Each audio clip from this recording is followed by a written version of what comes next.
आइए बाबू साहब, आइए ना।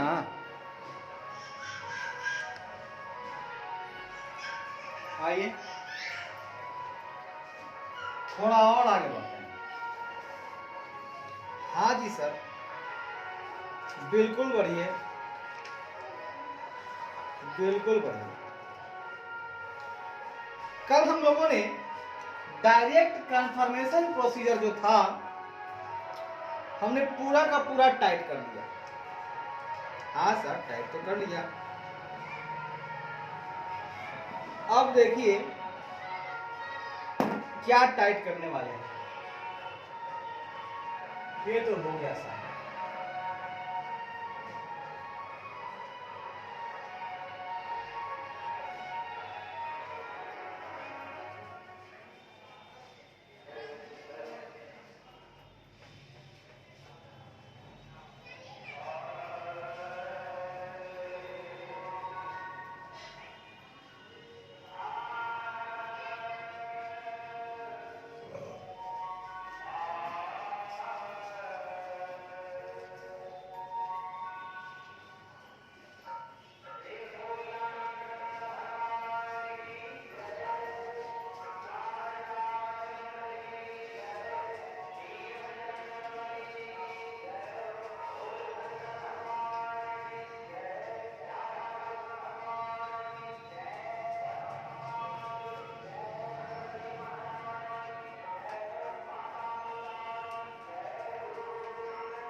आइए बाबू साहब, हम बात करेंगे वैल्यूएशन की बात करेंगे। हम लोगों ने एग्जिस्टेंस देख लिया, कंप्लीटनेस देख लिया, सी हो गया। सी भोग, भोग भोग भोग भोग मतलब इसे वैल्यूएशन करना है। और बिजली चली गई। आइए जी, आइए। अब चर्चा करेंगे जी, वैल्यूएशन की बात करेंगे जी।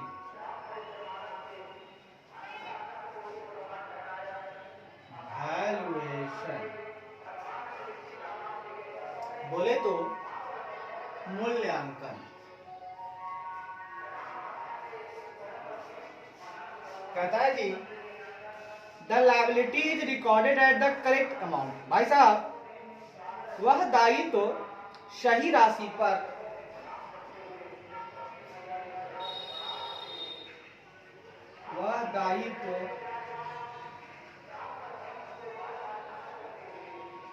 सही राशि पर that liability is recorded at the correct amount, सही राशि पर दर्ज किया गया है।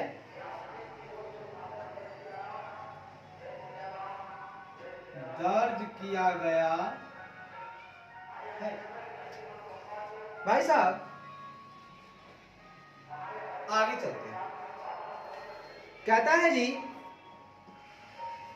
डिटरमाइन, बात समझेंगे, determine that the accounting policies, पहले डिटरमाइन दैट निर्धारित करें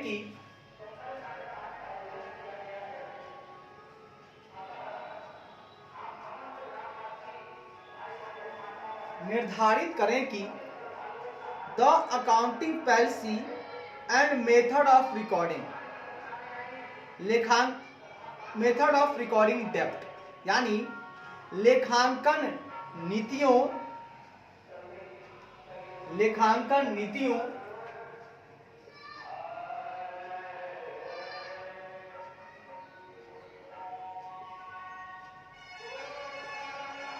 और मेथड ऑफ रिकॉर्डिंग डेप्ट, ऋण दर्ज करने के तरीके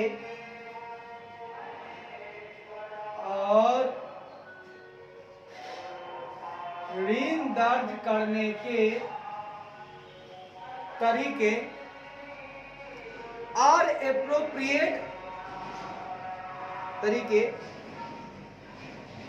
appropriate and consistent and applied consistent, उचित और लगातार लागू होते हैं।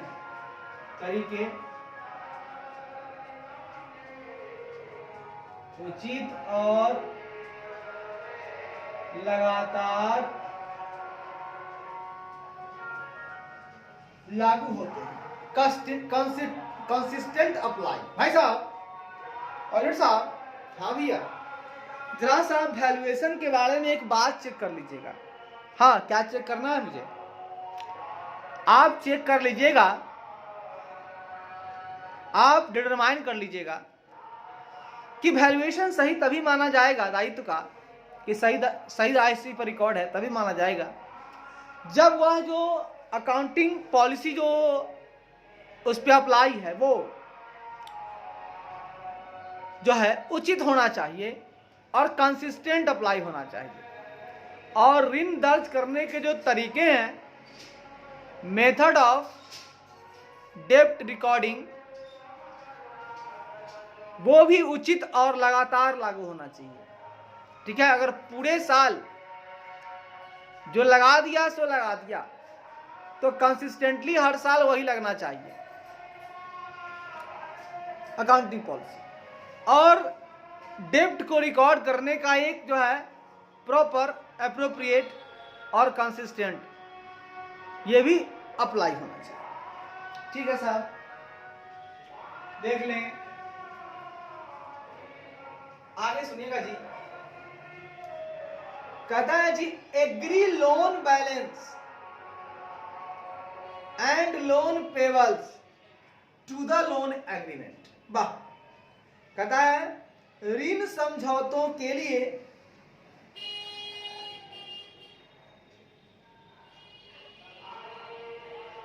ऋण समझौते के लिए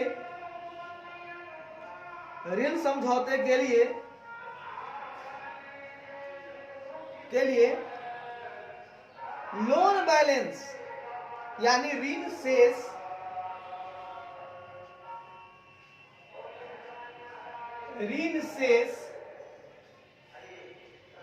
एंड लोन पेबल्स और देयर ऋण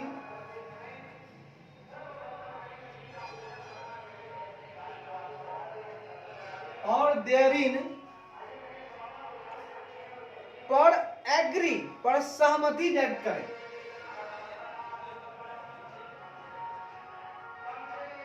सहमति व्यक्त करें या सहमति होना चाहिए।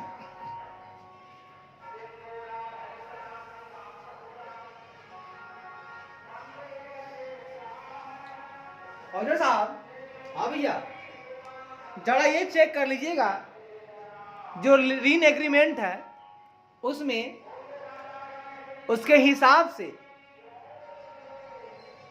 जो लोन का बैलेंस है और जो लोन पेबल है, ये दोनों जो है एग्री करते हैं क्या ऋण एग्रीमेंट के साथ?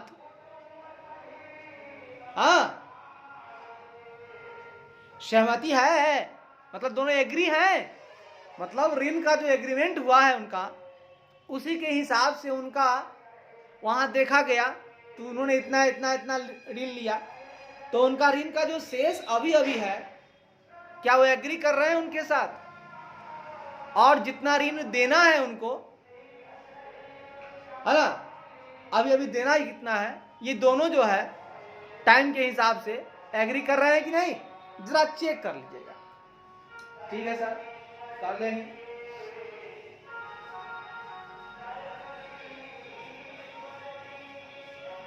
recompute the interest and discount or premium on reduction if any। भाई साहब कहता है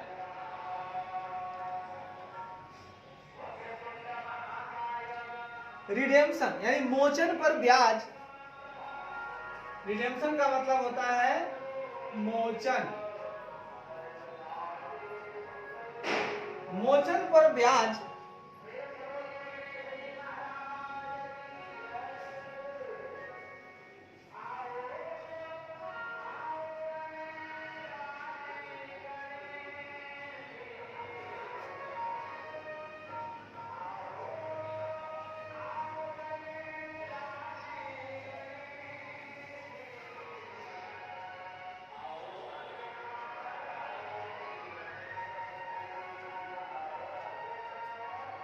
सुनिएगा,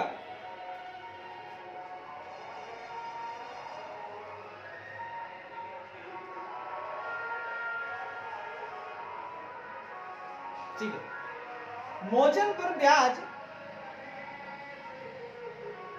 और छूट या प्रीमियम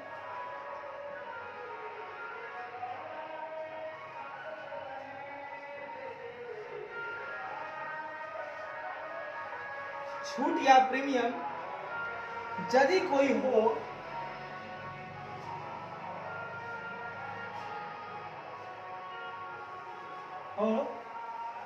रिकम्प्यूट, पुनः गणना करें।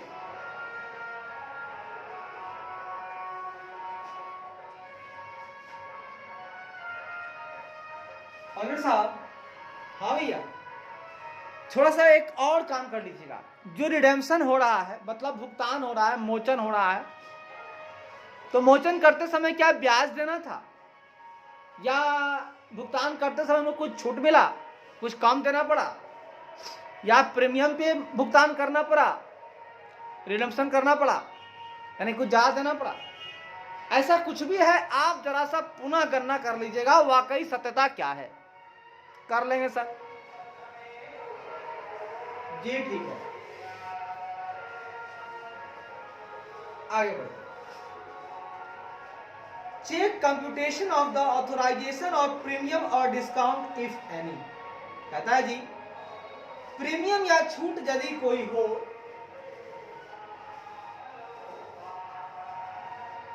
प्रीमियम या छूट यदि कोई हो, प्रीमियम या छूट यदि कोई हो के अमोर्टाइजेशन के परिशोधन की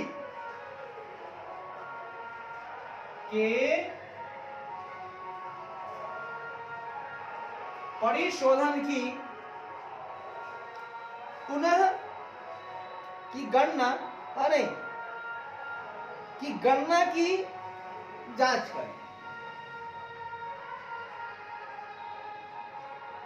गणना की जांच करें। और साहब, हाँ भैया, आप जरा सा देखिएगा कि प्रीमियम था, यानी कि ज्यादा पैसा देना था, दिया है उसने, या छूट मिला, कम पैसा उसको भुगतान करना पड़ा। तो प्रीमियम हो या छूट, यदि उसको इसे परिशोधन करना है, ठीक है जी, परिशोधन करना है, अमोर्टाइजेशन करना है, खत्म करना है, अमोर्टाइज करना है, तो उसको गणना किया होगा, वो जरा जांच कर लीजिएगा उसको। ठीक है भैया, जांच कर लेंगे अमोर्टाइजेशन का। आगे बढ़िए जी,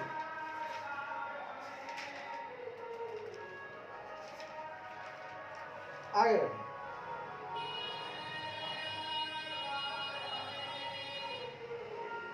कहता है जी, प्रीमियम हो गया फॉर फॉरेन करेंसी लोन्स, विदेशी मुद्रा ऋणों के लिए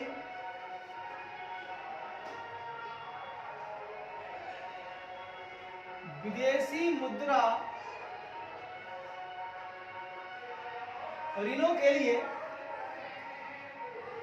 check the closing exchange rates used के लिए उपयोग की गई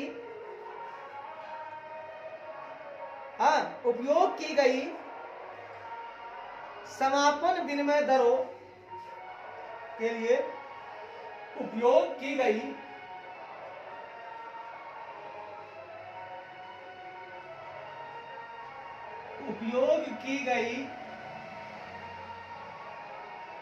समापन विनिमय दरों, क्लोजिंग एक्सचेंज रेट, समापन विनिमय दरों, क्लोजिंग एक्सचेंज रेट्स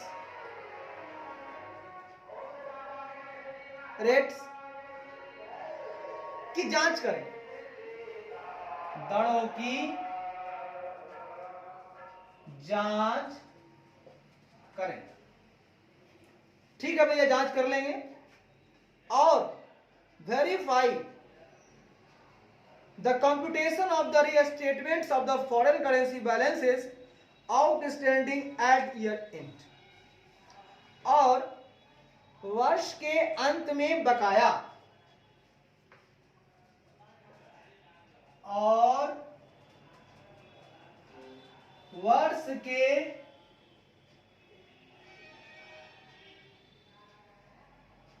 अंत में बकाया, वर्ष के अंत में बकाया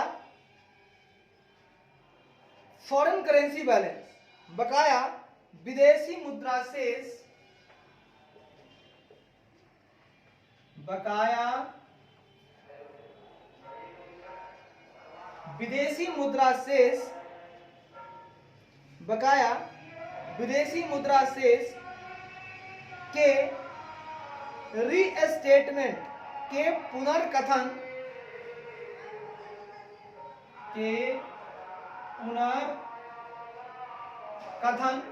रीस्टेटमेंट की गणना को वेरीफाई, की गणना को सत्यापित करें।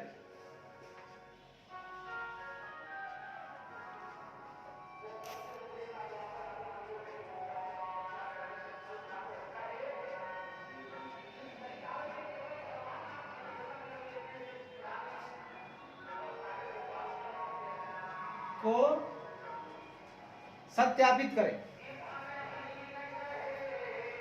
एस 11 के अनुसार।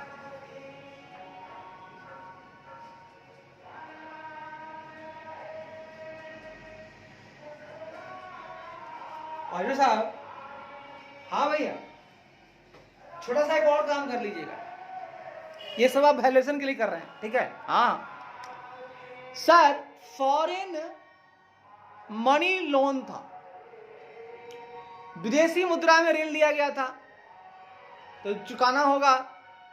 हाँ भैया, चुकाना होगा।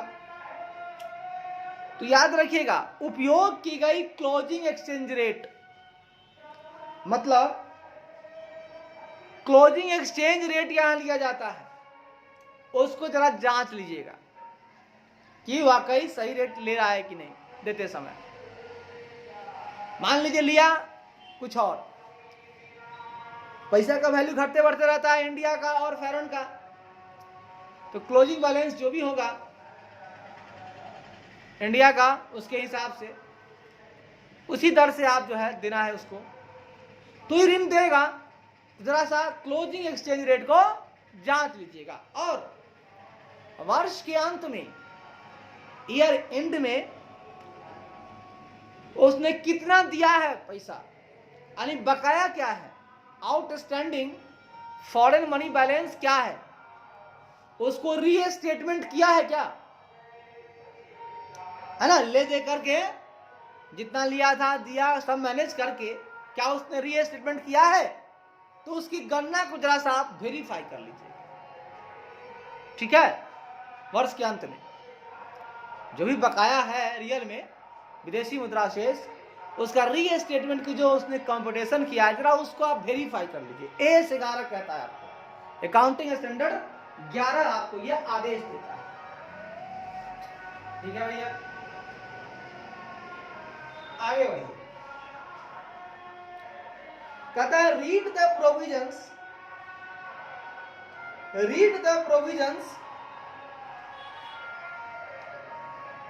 in loan, read the provisions in loan and debt agreements, कहता है ऋण और ऋण समझौतों, ऋण और ऋण समझौतों, लोन एंड डेप्ट एग्रीमेंट, लोन एंड डेप्ट एग्रीमेंट के प्रावधानों को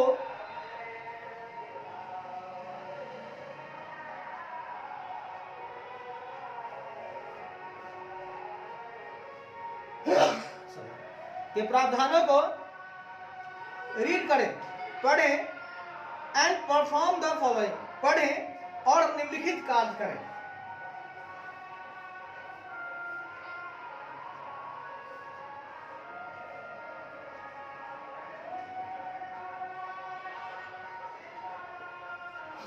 ऑनर साहब, हाँ भैया, एक काम कर लीजिएगा कि लोन जो है ना वो देख लीजिएगा, और डेब्ट का एक एग्रीमेंट होगा, ऋण का जो समझौता होगा उसके कुछ प्रोविजंस होंगे, प्रावधान होंगे कि आपको कैसे क्या करना है कंपनी को, जरा उसको पढ़ लीजिएगा और जो कार्य कर रहे हैं करने को जरा वो कर लीजिएगा, परफॉर्म कर लीजिएगा। ठीक है सर। कार्य नंबर 1,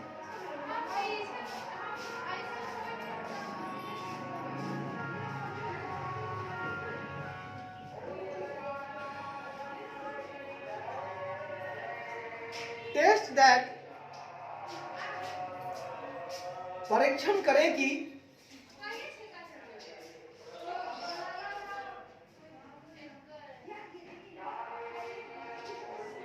टेस्ट दैट, परीक्षण करें कि दो एंटिटी, मतलब इकाई, is in compliance with loan covenants and loan covenants, इकाई ऋण अनुबंध हो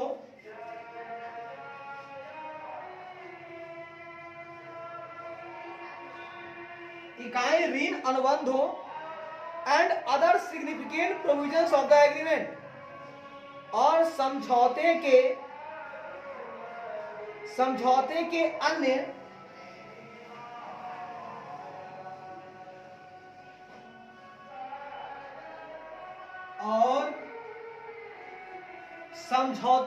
अन्य सिग्निफिकेंट प्रोविजंस, महत्वपूर्ण प्रावधानों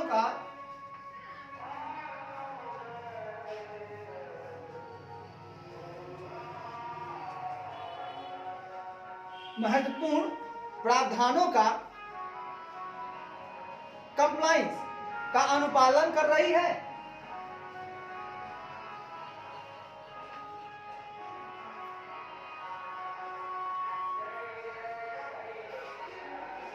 और साहब, हाँ भैया, एक छोटा सा काम और कर लीजिएगा। हाँ बोलिए ना, क्या करना है? आप जरा सा टेस्ट कर लीजिएगा, जीभ से नहीं दिमाग से, यानी टेस्ट मतलब परीक्षण कर लीजिएगा। ठीक है सर, आप परीक्षण कीजिएगा जो एंटिटी है ना, हाँ, उसके कुछ लोन कोविनांट्स होंगे, मतलब ऋण अनुबंध, हाँ होंगे, और एग्रीमेंट के कुछ अदर सिग्निफिकेंट प्रोविजन होंगे। हाँ भैया, समझौता जो हुआ होगा, ऋण जब ये ले रहा था बाबू साहब, तो कॉन्ट्रैक्ट किया होगा, कोविनांट किया होगा, और जोड़े जोड़े एग्रीमेंट में बहुत सारे सिग्निफिकेंट प्रोविजंस होंगे, उनका अनुपालन ये कंपनी कर रही है कि नहीं, जरा आप चेक तो कर लीजिएगा। ऋण वगैरह ऐसे नहीं मिलता है, एग्रीमेंट पर बजाते साइन रहता है, उसके हिसाब से काम कर रही है कि नहीं, अनुपालन कर रही है कि नहीं कंपनी, जरा चेक कर लीजिएगा, परीक्षण कर। ठीक है,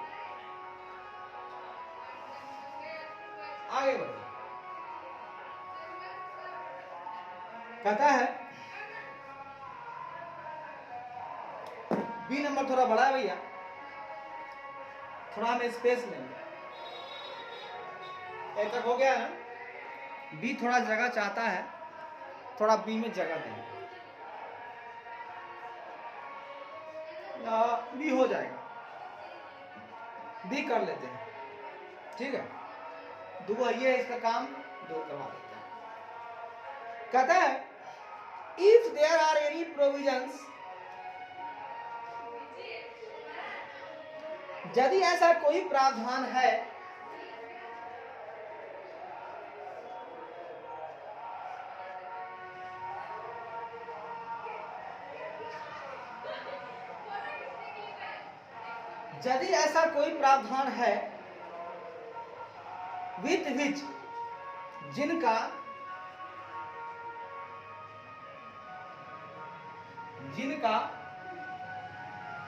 entity is not in compliance, जिनका इकाई अनुपालन नहीं करती है, जिनका इकाई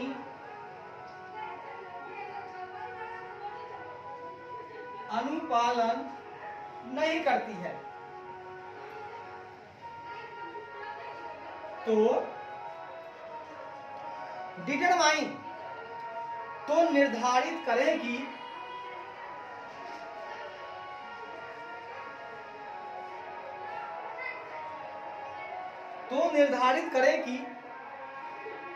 वेदर द डेप्थ, क्या डेप्थ करेगी, क्या ऋण should be classified as current,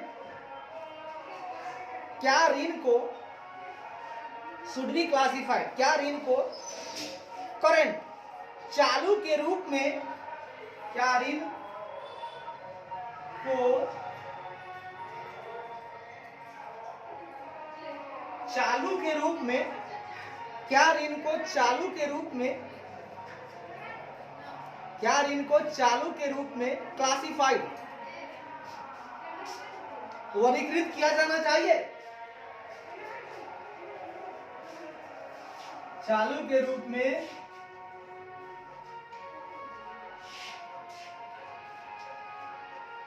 वर्गीकृत किया जाना चाहिए। और साहब इसी में एक और बात, अरुण साहब पहले इसको बता देते हैं। अरुण साहब, हाँ भैया, जरा एक और बात आपको जो बोले हैं काम करने के लिए, वो तो आप लोन एग्रीमेंट, लोन कोविनांट देख ही लीजिएगा, और एग्रीमेंट का सिग्निफिकेंट प्रोविजन तो अनुपालन कर रही कि नहीं, इधर आप देख ही लीजिएगा। लोन कोविनांट जो है, ऋण अनुबंध, उसका भी कंप्लाई करना होगा उसको, और एग्रीमेंट का जो भी अदर इंपोर्टेंट माने सिग्निफिकेंट प्रोविजन है, उनको भी जरा सा उनको कंप्लाई करना होगा। ये तो सही बात है। दूसरा मैंने कहा कि यदि ऐसा कोई प्रावधान है जिनका इकाई अनुपालन नहीं करती है, हम तो बोल रहे अनुपालन कर रही है कि नहीं, चेक कर लीजिए। अब मान लीजिए अनुपालन नहीं कर रही है, तो आप निर्धारित करिए कि क्या ऋण जो है उसको चालू के रूप में वर्गीकृत किया जाना चाहिए। अगर वो नहीं पालन कर रहा है प्रोविजन का, तो उस ऋण को हम करेंट के रूप में क्लासिफाई करें या ना करें, आप चेक कर लीजिए। उसको वर्गीकृत करना चाहिए कि नहीं करना चाहिए, करना चाहिए कि करना नहीं चाहिए, करना चाहिए कि नहीं करना चाहिए। ठीक है ऑडिटर साहब? हाँ भैया कर लेंगे, टेंशन क्या ले रहे हैं आप। ठीक है, आगे, if enforcement of the provision has been waived by the lender,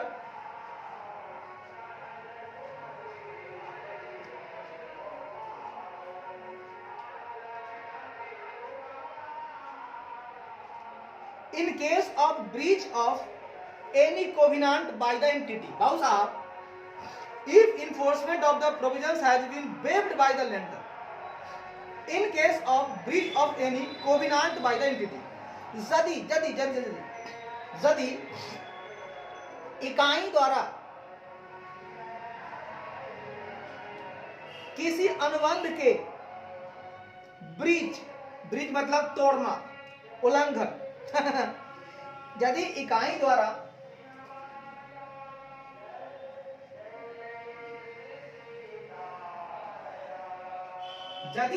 द्वारा किसी कोविनांट, किसी अनुबंध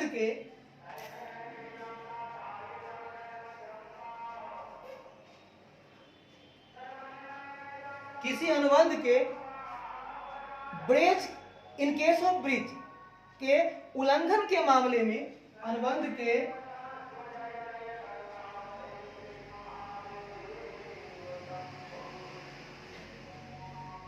उल्लंघन के मामले में लेंडर द्वारा, ऋणदाता द्वारा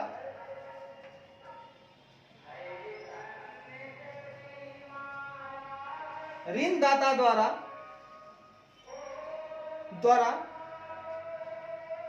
enforcement of provision has been waived, द्वारा प्रावधानों की कार्यान्वयन द्वारा प्रावधानों के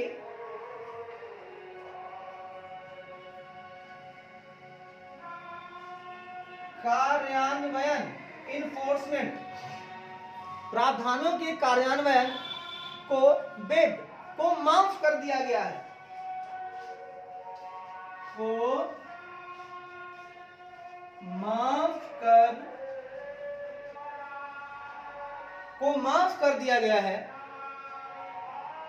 को माफ कर दिया गया है, तो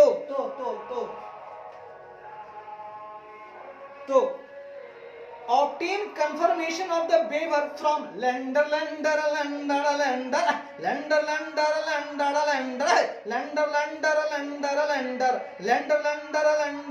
तो ऋणदाता से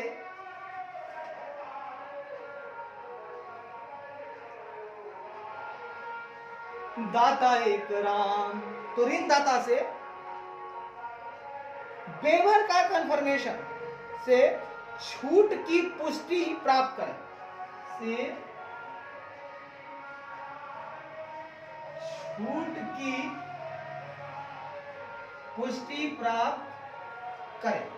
वेवर का।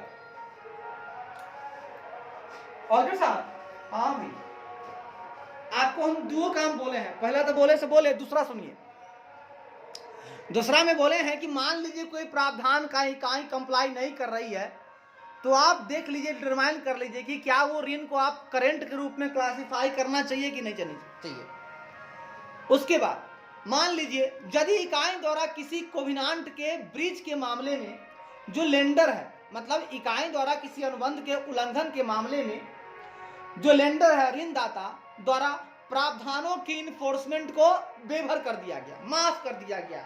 ऋणदाता बोला ठीक है भैया कंपनी, कोई बात नहीं है, आपने प्रावधान का इन्फॉर्मेंस आपको करना नहीं है, जो प्रावधान करता है वो आपको नहीं करना है, अपने हिसाब से कर लीजिए। जब ऐसा है, अगर कंपनी बोलती है आपको कि हमको ऋणदाता बोला है कि आप प्रावधानों का जो इन्फोर्समेंट है, कार्यान्वयन है, उसको हम माफ कर दे रहे हैं, आप मत उसका यूज कीजिए, आप उसके हिसाब से मत चलिए, तो आप क्या कीजिएगा ना अगर साहब, आप ऋणदाता से, लेंडर से उस बेभर की कंफर्मेशन प्राप्त कीजिए, उससे पूछिए वो पुष्ट करता है कि नहीं, आपको कंफर्मेशन उससे लीजिए आप, तब मानिए कि हाँ भैया माफ किया होगा, तभी उसने अनुबंध का उल्लंघन कर रहा है, कोई दिक्कत वाली बात नहीं है। ऐसे एंटिटी को उल्लंघन नहीं करना, ठीक है सर। आइएगा भाई साहब, प्यार मोहब्बत चलते हैं, आइए जी आइए, गाते मुस्कुराते आइए।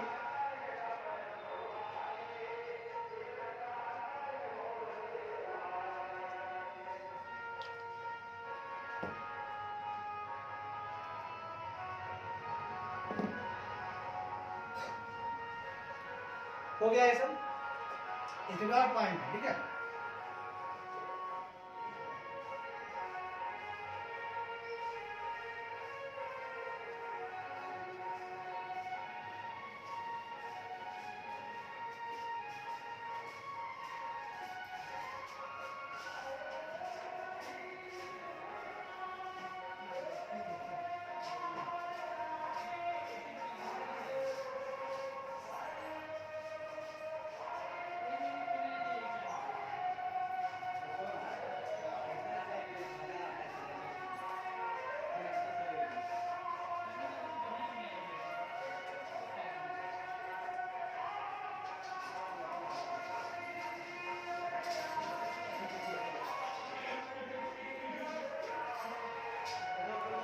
भाई साहब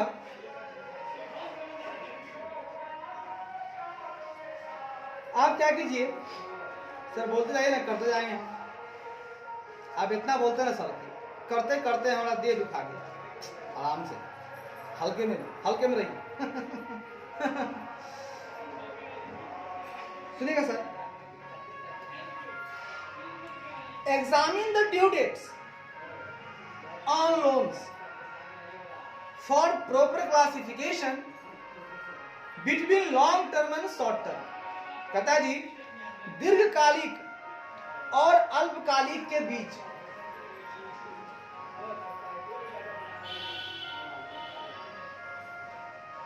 दीर्घकालिक और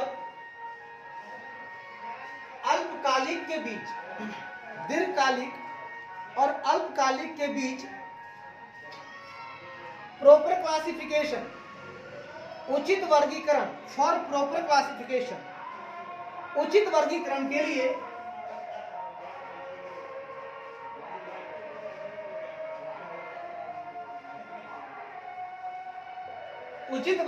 के लिए लोन ऑन लोन्स मतलब ड्यू डेट्स ऑन लोन्स ऋणों की देय तिथियां के लिए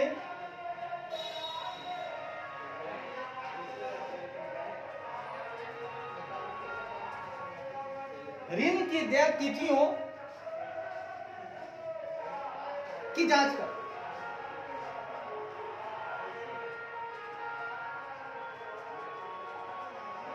और साहब हाँ भैया एक छोटा सा काम और कर लीजिएगा तो मजा आ जाएगा। सर क्या करना होगा? आप क्या कीजिए कि जो लॉन्ग टर्म है और जो शॉर्ट टर्म है, कि कौन सा लोन लॉन्ग टर्म है और कौन सा लोन शॉर्ट टर्म है, इसके बीच प्रॉपर क्लासिफिकेशन होना चाहिए। बिल्कुल सही बात है। तो इसके लिए आप क्या जांचेंगे? आप कुछ नहीं कीजिए, ऋण की जो देय तिथियां हैं, ड्यू डेट्स हैं, उनकी जांच कर लीजिए। अगर वो तिथियां 12 महीने के अंदर होगा तो आप मान लीजिएगा अल्पकालिक, अगर ते तिथियां 12 महीने के बाद होगा मान लीजिए दीर्घकालिक। तो आप तिथियों की जांच कर लीजिएगा। ऑडिटर साहब ठीक है सर, जांच कर लेंगे, बढ़िया, आगे बढ़िए। कहता है जी where instalments of long term loans falling due within the next 12 months. भाई साहब वेयर जहां, बात समझिएगा, जहां जहां अगले 12 महीने, अगले 12 महीनों के भीतर, जहां अगले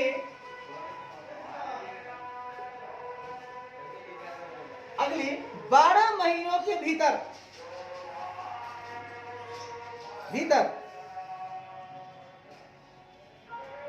देयर लॉन्ग टर्म लोन्स, हाँ, भीतर के भीतर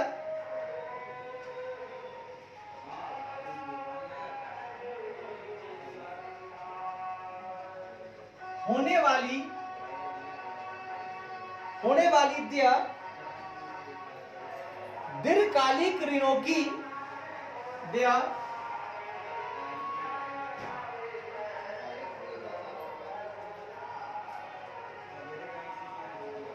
दीर्घकालिक ऋणों की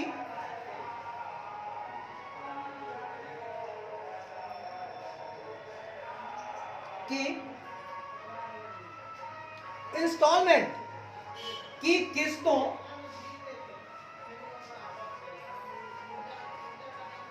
का खुलासा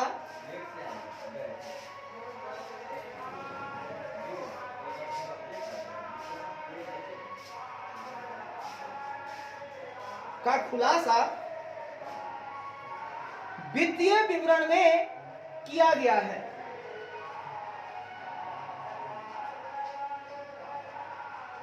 खुलासा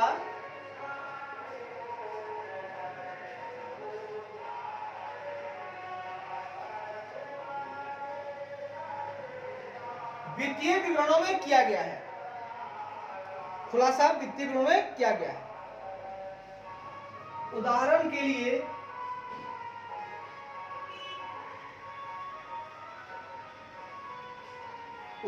लिए इन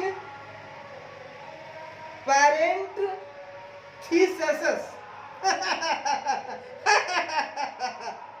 parentheses है ना, parentheses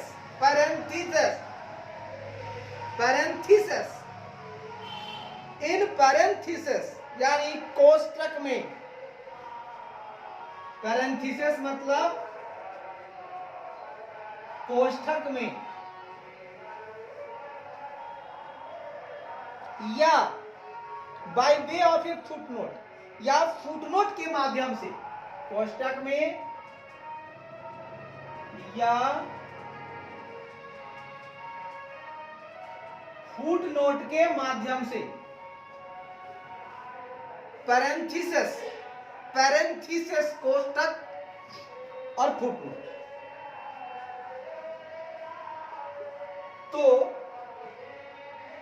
तो verify the correctness of the amount of such installment, तो ऐसी किस्तों की राशि,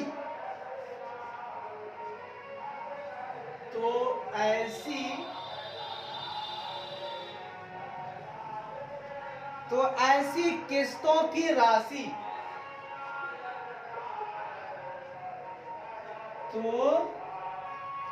ऐसी किस्तों की राशि की करेक्टनेस, की शुद्धता की वेरीफाई, की शुद्धता की पुष्टि करें, राशि की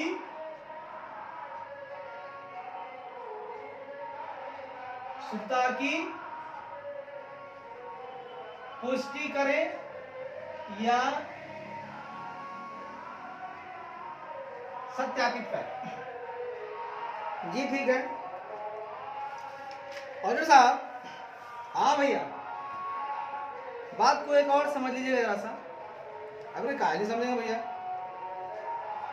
आप बोलिए तो कहीं, आप कहीं बोलिए तो समझने के लिए बंदा तैयार है। आप ये काम कर लीजिएगा। हाँ भैया, क्या करना होगा सुनिए, जहां नेक्स्ट 12 मंथ के भीतर, जहां अगले 12 महीने के भीतर होने वाली दीर्घकालिक ऋणों की किस्तों है तो लॉन्ग टर्म लोन, और उसकी किस्त जो है ना वो ड्यू डेट पड़ रही है 12 महीने के भीतर, उनका खुलासा वित्तीय विवरणों में किया गया है। ठीक है, और कहां किया गया है? पैरेंथेसिस में किया गया है, कोष्ठक में किया गया है, फुटनोट के माध्यम से किया गया है। तो ऐसी किस्तों की राशि की करेक्टनेस की आप जरा सा वेरीफाई कर लीजिएगा, पुष्टि कर दीजिएगा। है ना बात समझ ली? है तो दीर्घकालिक ऋण, अब 12 महीने के भीतर उनका ड्यू डेट आ रहा है। ठीक है, तो उसके किस्त का जो डिस्क्लोज हुआ है ना फाइनेंशियल स्टेटमेंट में, कैसे हुआ है?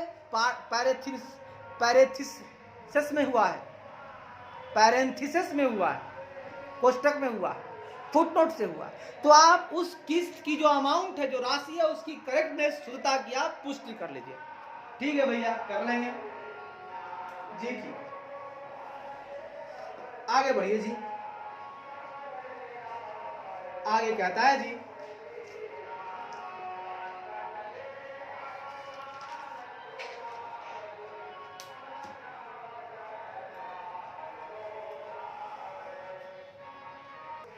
आई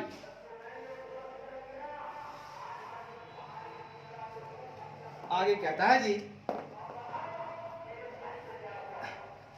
एग्जामिन द डेब्ट एग्रीमेंट्स फॉर एनी रिस्ट्रिक्टिव कोविनांट्स। वाह, किसी भी प्रतिबंधात्मक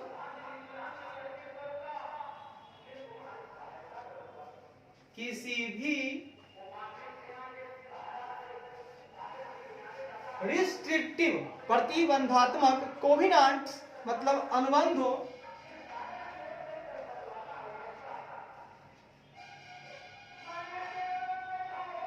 के लिए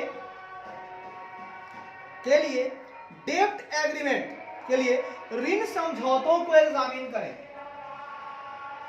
के लिए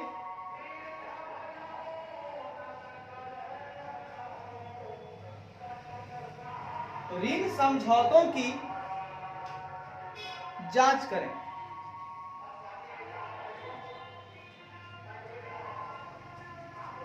और साहब, हाँ भैया, एक छोटा सा काम और कर लीजिएगा कि अगर कोई रिस्ट्रिक्टिव कोविनांट है, प्रतिबंधात्मक है, रिस्ट्रिक्शन है उन पर, होता है ना भैया, इस पर आपको रिस्ट्रिक्शन है, प्रतिबंध है इस अनुबंध पर, आपको रोक है आप पर, आप ऐसा नहीं कर सकते, वैसा नहीं कर सकते। तो ऐसा अगर कोई कोविनांट है, रिस्ट्रिक्टिव कोविनांट, प्रतिबंधात्मक अनुबंध, उसके लिए आप जरा सा डेब्ट का एग्रीमेंट को एग्जामिन कर लीजिएगा। अच्छा है, कर लेंगे। इसी में आगे देखिएगा, review restrictive covenants and provisions relating to default.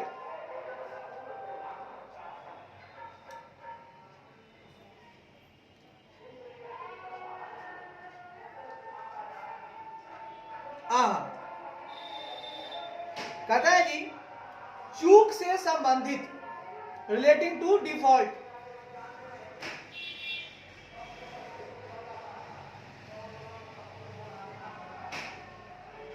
चूक से संबंधित रिस्ट्रिक्टिव कोविनांट, प्रतिबंधात्मक अनुबंध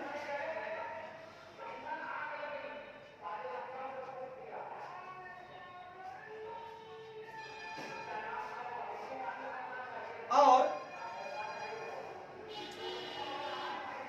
प्रावधानों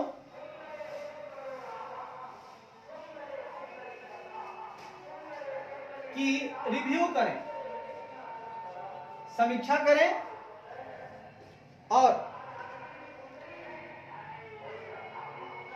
ensure disclosure thereof in the financial statement, और वित्तीय विवरणों में उनका खुलासा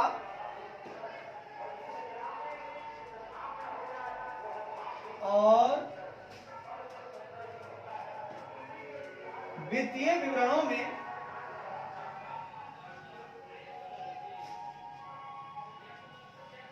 उनका खुलासा इंश्योर करें, डिस्क्लोजर सुनिश्चित करें।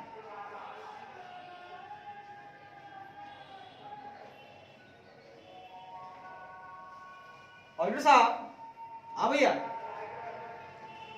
एक छोटा सा काम और कर लीजिए, ये सारा वैल्यूएशन से संबंधित है। ठीक है, क्या करना होगा, देखिएगा कि कोई डिफॉल्ट हुआ है क्या, कंपनी ने कोई डिफॉल्ट किया है और उससे रिलेटिंग कोई रिस्ट्रिक्टिव कोविनांट था, प्रोविजन भी था, यहां चूक करना था, आप चूक कर सकते हो, नहीं मान सकते हो, तो उससे संबंधित अगर कोई रिस्ट्रिक्टिव कोविनांट था, प्रतिबंधात्मक अनुबंध था और प्रोविजंस प्रावधान था, उसको आप रिव्यू करें, उसकी समीक्षा करें और वित्तीय विवरणों में उनका खुलासा सुनिश्चित करें। फाइनेंशियल स्टेटमेंट में उसका डिस्क्लोजर होना बहुत जरूरी है। अगर कोई डिफॉल्ट करता है कंपनी, तो उससे संबंधित अगर कोई रिस्ट्रिक्टिव कोविनांट है, प्रोविजंस है, उनको रिव्यू कर लीजिए और देखिए कि फाइनेंशियल स्टेटमेंट में डिस्क्लोज किया गया है कि नहीं, ये इंश्योर आप कर लीजिए। ठीक है सर, कर लेंगे। आगे कहता है जी,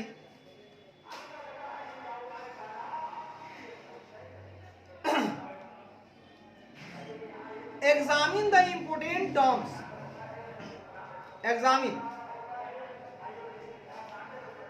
इन the loan agreement and the documents. कहता है जी, ऋण समझौतों में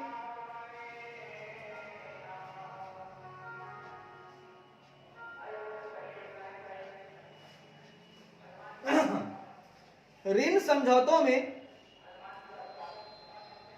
में इंपोर्टेंट टर्म्स में महत्वपूर्ण शर्तों, ऋण समझौतों में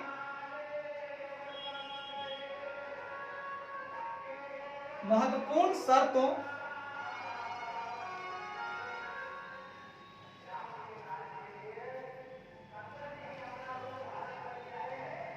and the documents, if any, evidencing charge in respect of such loans and advance, और ऐसे ऋणों और अग्रिमों के संबंध में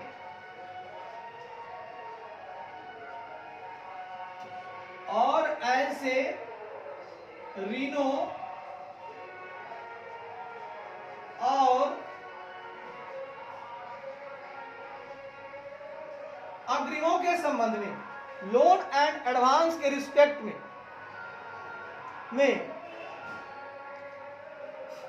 एविडेंसिंग चार्ज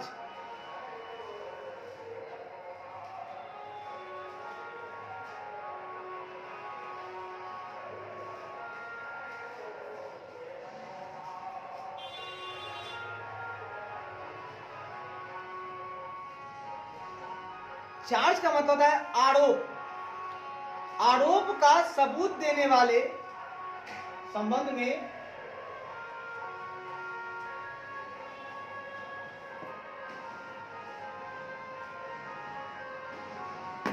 आरोप का सबूत या साक्ष्य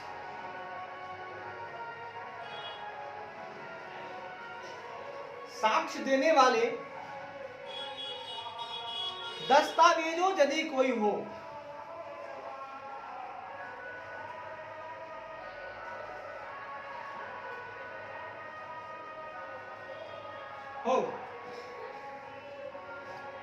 की जांच करें।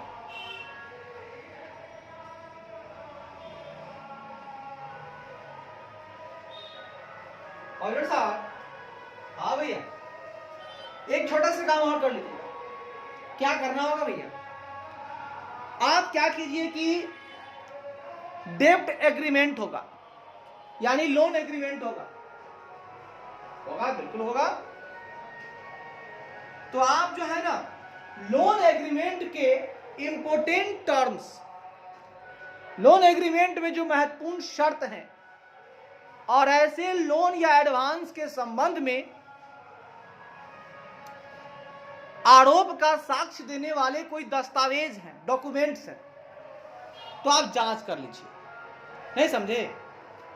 मेरा कहना यह है कि आप पर आरोप लग रहा है कि आप चूक कर रहे हो, तो आप चूक कर रहे हो, तो चूक क्या सबूत देने वाला कोई दस्तावेज है कि हाँ भाई आप चूक करो?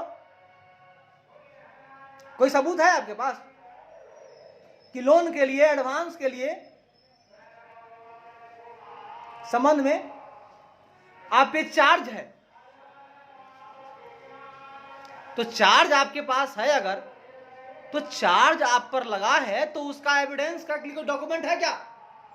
और ऋण समझौतों में जो इंपोर्टेंट टर्म्स हैं भैया, उनकी जांच कर लीजिए। आप ऑडिटर हैं, जांच कर लीजिए। ठीक है सर, आगे बढ़ो। एग्जामिन, जांच करें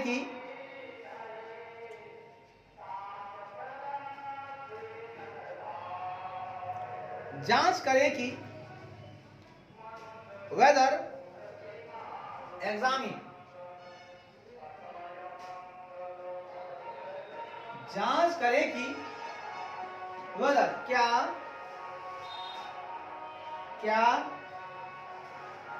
the requirement of the applicable statute regarding creation and registration of charge, पता है क्या आरोप के निर्माण, क्या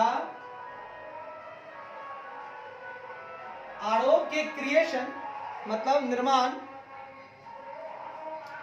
और पंजीकरण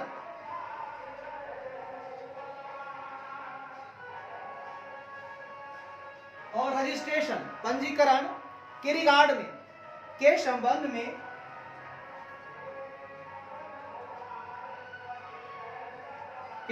में एप्लीकेबल स्टैट्यूट लागू कानून संबंध में लागू कानून एप्लीकेबल स्टैट्यूट लागू कानून की रिक्वायरमेंट की आवश्यकताओं का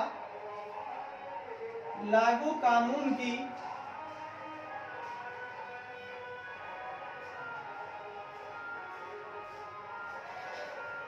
आवश्यकताओं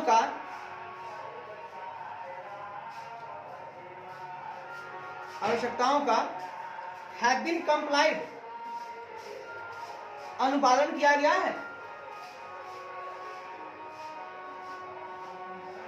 का अनुपालन किया गया है विथ इंक्लूडिंग जिसमें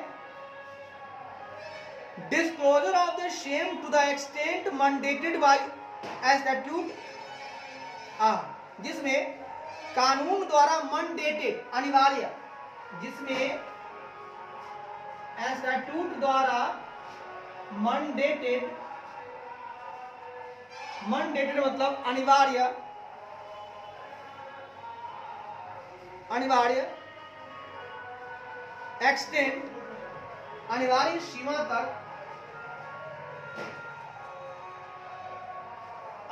सीमा तक सेम इसका डिस्क्लोजर ऑफ द सेम तक इसका खुलासा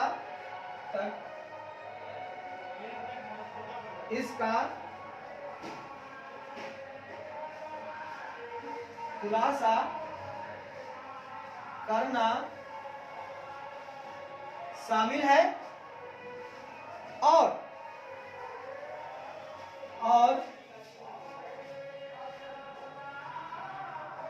are considered necessary for proper understanding of the user of financial statement, और वित्तीय विवरणों के उपयोगकर्ता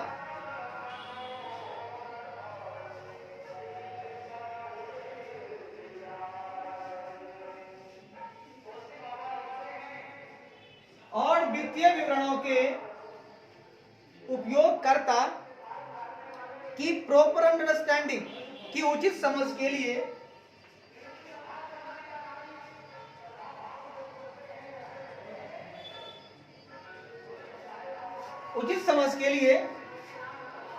फॉर प्रॉपर अंडरस्टैंडिंग के लिए नेसेसरी के लिए कंसिडर्ड नेसेसरी के लिए आवश्यक माना जाता है।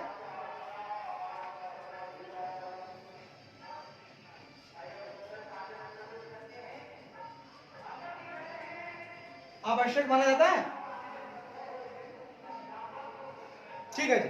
और साहब हाँ भैया एक काम और कीजिएगा, क्या बोलिए ना, आप जरा सा जांच कर लीजिए कि जो इन पर आरोप लग रहा है कि इन्होंने क्या किया है, इनको प्रतिबद्धात्मक अनुबंध या प्रावधान जो है उसमें डिफॉल्ट किया है, चूक का इन पर आरोप लगा है। तो जांच करें कि क्या आरोप का जो क्रिएशन हुआ है और आरोप का जो रजिस्ट्रेशन है, आरोप लगा है उन पर, रजिस्टर्ड होगा वो, बिल्कुल सही बात है। तो निर्माण और पंजीकरण के संबंध में जो एप्लीकेबल स्टैट्यूट है, लागू कानून है, उनकी आवश्यकताओं का अनुपालन किया गया है। ठीक है, आप पर आरोप है कि आपने चूक किया है, तो चूक का जो आरोप है उसका क्रिएशन हुआ, उसका पंजीकरण हुआ होगा, रजिस्ट्रेशन हुआ होगा, है ना। आराम ऐसे नहीं आपको चूक करना है, चूक के लिए कुछ ऑर्डर मिला होगा। तो उस चूक के निर्माण और पंजीकरण के संबंध में जो लागू कानून है एप्लीकेबल स्टैट्यूट, उसकी रिक्वायरमेंट का अनुपालन कंपनी कर रही है कि नहीं, जिसमें कानून द्वारा अनिवार्य सीमा तक, ठीक है, कानून द्वारा अनिवार्य, कानून कहता है कि इस एक्सटेंड तक आप जो है कर सकते हैं, ठीक है, अनिवार्य सीमा तक। अब आप बोलेंगे सर अनिवार्य सीमा तक, हाँ भैया, यानी मनडेटेड, अनिवार्य मतलब मनडेटेड, मतलब मनडेटेड सीमा, एक्सटेंड, अनिवार्य सीमा तक इसका खुलासा करना शामिल है। और सुनिएगा, आप जरा सा बैलेंस शीट में इसका खुलासा कीजिएगा, डिस्क्लोजर में आप इसका खुलासा कीजिएगा। फाइनेंशियल स्टेटमेंट में, फाइनेंशियल स्टेटमेंट का एक पार्ट है, क्या क्या, ट्रेडिंग, पीएल, डिस्क्लोजर, ये सारे उनके पार्ट्स होते हैं। तो डिस्क्लोजर में आप दे दीजिएगा कि भैया कानून द्वारा जो मनडेटेड सीमा है कि किस सीमा तक आप जो है डिफॉल्ट कर सकते हैं, इसका खुलासा कर दीजिए। और वित्तीय विवरणों के उपयोगकर्ताओं की उचित समझ के लिए आवश्यक माना जाता है। मतलब जो यूजर्स है फाइनेंशियल स्टेटमेंट को, उनको अंडरस्टैंड करना, प्रॉपर अंडरस्टैंडिंग के लिए जानना जरूरी है, जहां तक वहां तक आपको डिस्क्लोज करना होगा भैया। यदि कानून आपको, है ना, कानून द्वारा अनिवार्य सीमा तक आपको खुलासा करना होगा इस बात की, है ना, कि हाँ भैया हमने लागू कानून का अनुपालन किया है, हम पर आरोप लगा है, उसके क्रिएशन में, पंजीकरण के संबंध में जो भी रिक्वायरमेंट्स था उनका अनुपालन किया है कंपनी ने, क्या, ये आपको चेक कर लेना है। और साथ ही साथ कानून द्वारा जो अनिवार्य सीमा है, मंडेटेड एक्सटेंट है, वहां तक खुलासा भी कीजिए, ताकि वित्तीय विवरण के उपयोगकर्ता जो है उनको प्रॉपर अंडरस्टैंडिंग हो जाए। उसके लिए रिक्वायर्ड है, कंसीडर्ड रिक्वायर्ड।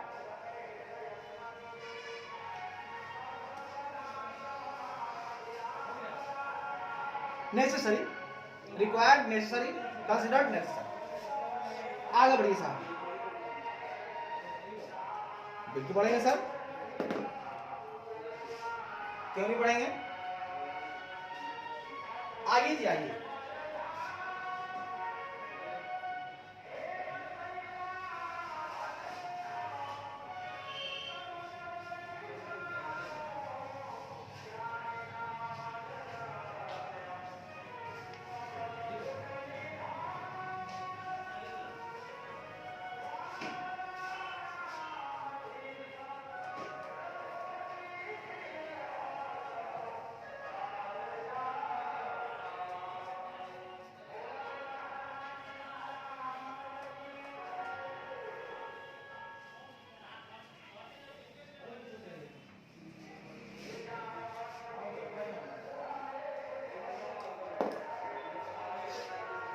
अरे साहब सुनिए, कहता है जी 1 2 3 4 5 6 7 8, अब डिस्क्लोज करने का है।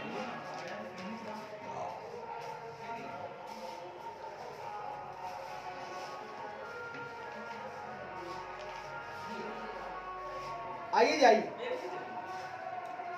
कहता है जी in case the value of security, यदि सुरक्षा का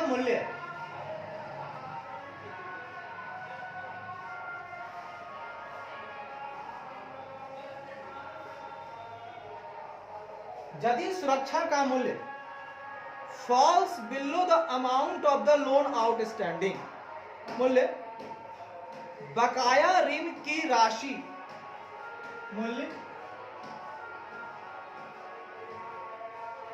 बकाया ऋण की राशि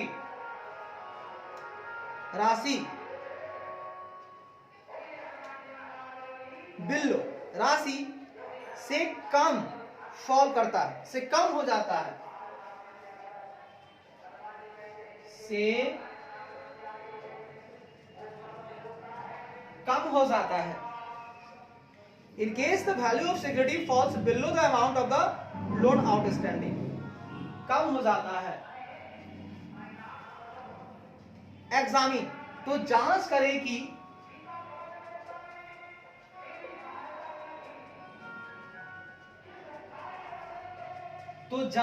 कि तो जांच करें कि whether the loan, जांच करें कि क्या ऋण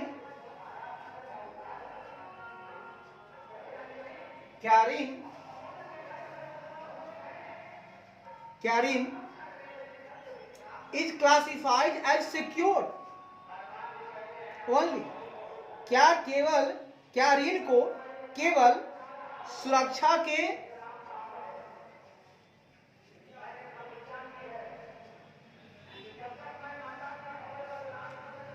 to the extent of market value of the security, रुकिएगा, लोन तो क्या ऋण को केवल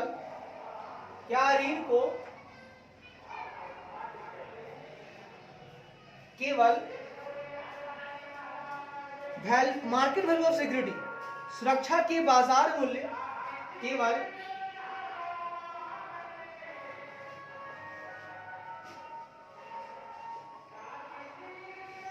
सुरक्षा के बाजार मूल्य एक्सटेंट ऑफ, बाजार मूल्य की सीमा तक, to the extent of the market value of security, सुरक्षा के बाजार मूल्य की सीमा तक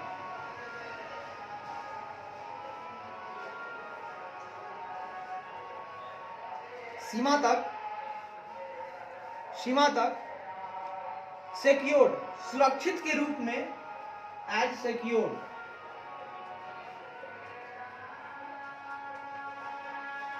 सुरक्षित के रूप में क्लासिफाइड, वर्गीकृत किया गया है।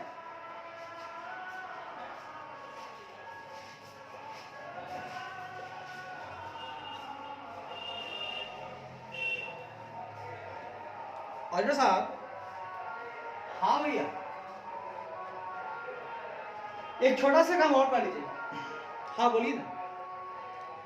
आप कीजिएगा क्या कि यदि सिक्योरिटी का जो वैल्यू है और जो आउटस्टैंडिंग लोन है की जो राशि है उससे कम हो जाता है, भैया लोन कंपनी लिया और जो सिक्योरिटी दिया है वो लोन लिया 5 लाख का, सिक्योरिटी है 4 लाख, बाप रे बाप, ऐसा कैसे हुआ?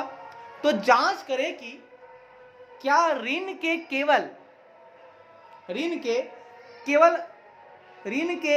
केवल सुरक्षा के, ऋण के लिए जो सुरक्षा है, सिक्योरिटी है, तो केवल सुरक्षा के बाजार मूल्य की सीमा तक, है ना, मार्केट वैल्यू तक सिक्योर्ड के रूप में वर्गीकृत किया गया है। देख भैया, अगर सुरक्षा का मूल्य कम हो रहा है तो ऑडिटर साहब आप बस इतना ही ध्यान रखिएगा कि सुरक्षा का जो बाजार मूल्य है ना उसी सीमा तक आपका ऋण जो है सिक्योर्ड कहलाएगा। ठीक है, सिक्योरिटी का जो मार्केट वैल्यू होगा उसी सीमा तक उसको सिक्योर्ड के रूप में क्लासिफाई किया जाएगा। ठीक है ना, ऋण को कि आपका ऋण सुरक्षित है, क्योंकि सुरक्षा का मूल्य कम हो रहा है तो जो बाजार मूल्य की सीमा होगी वहीं तक आपका ये लोन सुरक्षित माना जाएगा, इसके बाद बाकी असुरक्षित। बढ़िया है, कर लेंगे ऐसा, टेंशन मत लीजिए। ठीक है साहब, आगे बढ़िए। कहता है जी, examine the hire purchase agreement for the purchase of asset by the entity। कहता है जी, इकाई द्वारा संपत्तियों की खरीद के लिए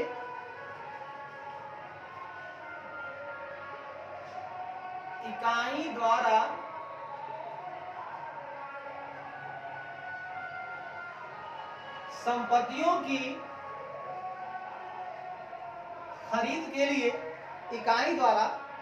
संपत्तियों की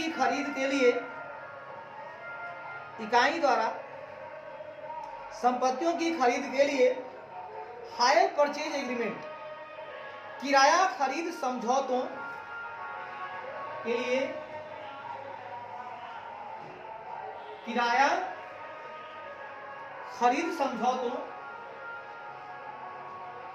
किराया खरीद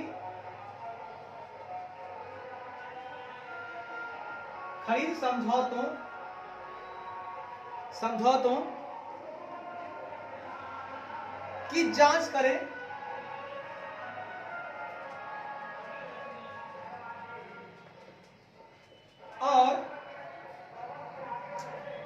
और ensure the correctness of the amount shown as outstanding in the account, और खातों में बकाया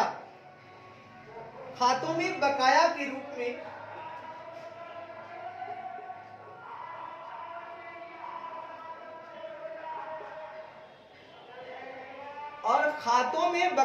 रूप में अमाउंट शोन दिखाई गई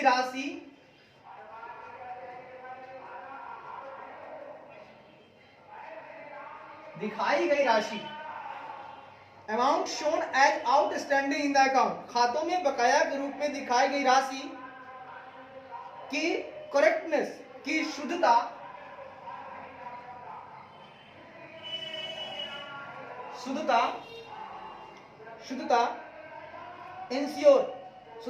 सुनिश्चित करें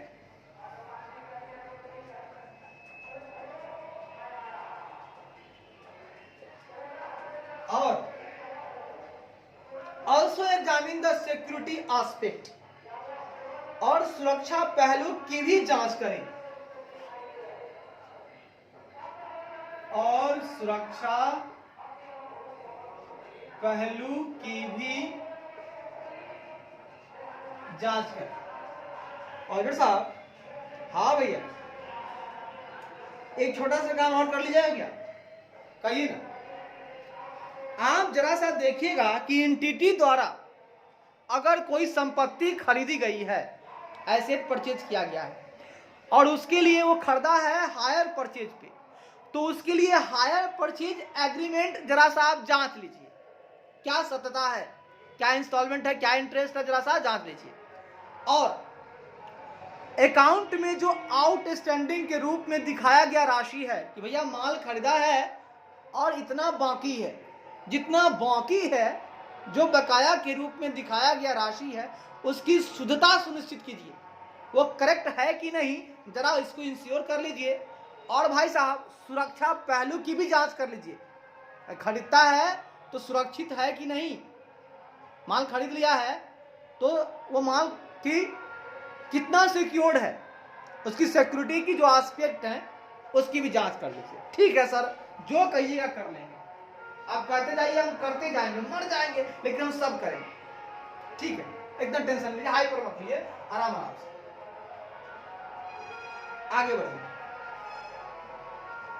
कहता है जी, he should carefully review the borrowings from related party। कहता है he should, उसे संबंधित पक्षों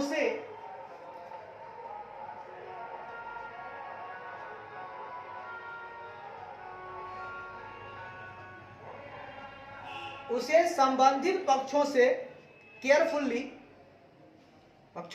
बोरोइंग्स से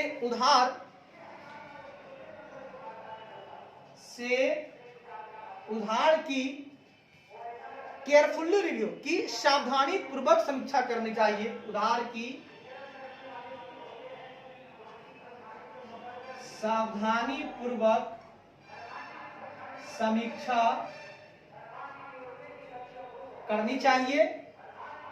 और इंश्योर कंप्लायंस विद AS 18 और इंड AS 24, और AS 18 या इंड AS और AS 18 या इंड AS 24 या इंड AS 24 का अनुपालन सुनिश्चित करना चाहिए। अनुपालन सुनिश्चित करना चाहिए। और साहब, हाँ भैया, एक छोटा सा काम और कर लीजिए क्या? बोलते जाइए ना। हमारा ये कहना है कि कंपनी है ना, कंपनी को, ठीक है ना, मतलब कंपनी को ऐसा करना है, कंपनी करती है रिलेटेड पार्टी, तो आपको क्या करना है, आपको देखना है कि रिलेटेड पार्टी से जो बोरोइंग्स लिया है इसने उधार, भैया रिलेटेड पार्टी से उधार जो लिया है ना उसको केयरफुल्ली आप रिव्यू कीजिएगा, सावधानी पूर्वक समीक्षा करनी चाहिए और देखना चाहिए कि कंपनी ने AS18 या इंड AS24 का कंप्लाइन किया है कि नहीं, उसका अनुपालन भी आपको सुनिश्चित करना चाहिए। आप जाके इंश्योर हो लीजिए कि कंपनी जो है AS18 और इंड AS24 का मान रही है कि नहीं। ठीक है भैया, जैसा आप बोल, आगे बढ़िए। वेरीफाई, सत्यापित करे कि, वेरीफाई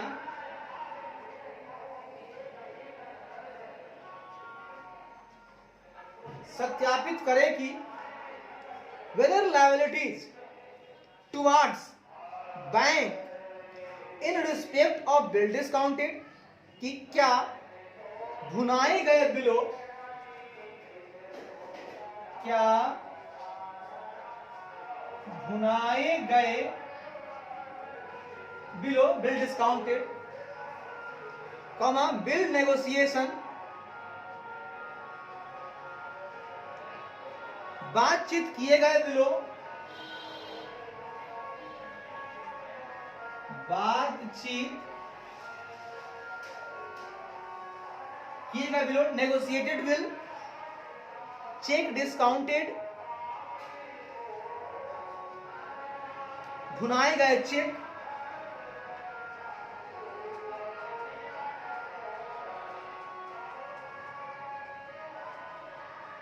आदि के रिस्पेक्ट में, आदि के संबंध में,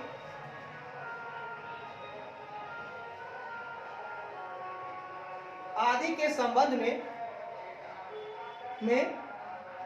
टुवार्ड्स बैंक, संबंध में बैंक के प्रति,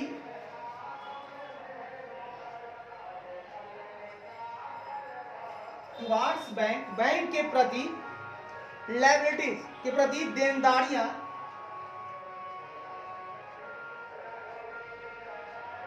देनदारियां are correctly reflected and disclose in the financial statement, देनदारियां वित्तीय विवरणों में,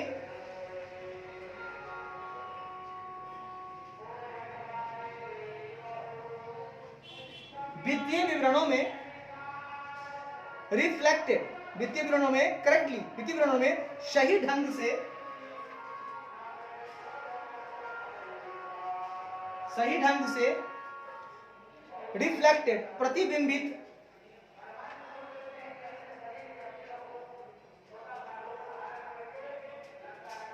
और डिस्क्लोज और प्रकट की गई है।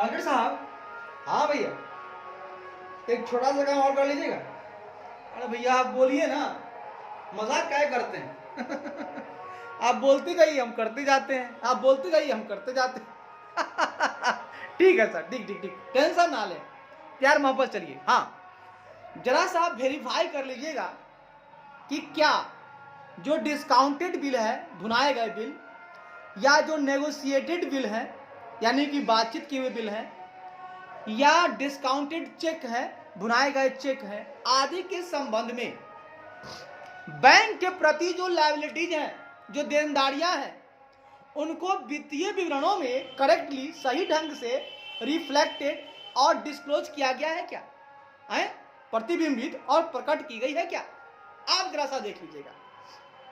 क्योंकि अगर बिल डिस्काउंट हुआ है तो कंपनी को, बैंक को पैसा देना होगा, थर्ड पार्टी डिस्काउंट कर लिया, इसके बिहाफ में बैंक ने दिया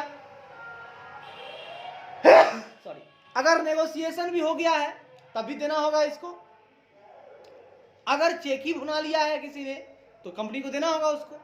तो उसके संबंध में बैंक के टुवार्ड्स, बैंक के प्रति जो उनकी लायबिलिटीज हैं, देनदारियां हैं, उनको फाइनेंशियल स्टेटमेंट में करेक्टली रिफ्लेक्ट और डिस्क्लोज हुआ है कि नहीं, जरा सा वेरीफाई कर लीजिएगा। ठीक है सर, कर लेंगे, टेंशन काय को लेते हैं। आइए, इस पेज का लास्ट है, कहता है the auditor should also verify, लेखा परीक्षक को यह भी सत्यापित करना चाहिए कि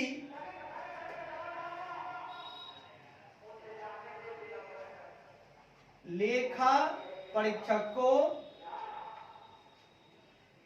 यह भी सत्यापित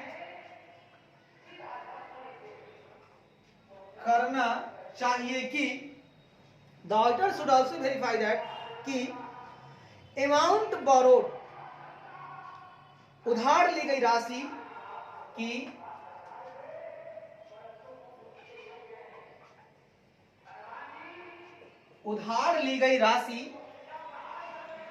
is within the borrowing power of the company as laid down by the article of association and memorandum of association.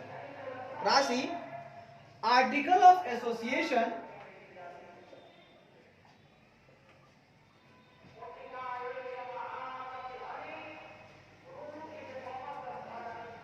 Articles का एक संघ है और memorandum of association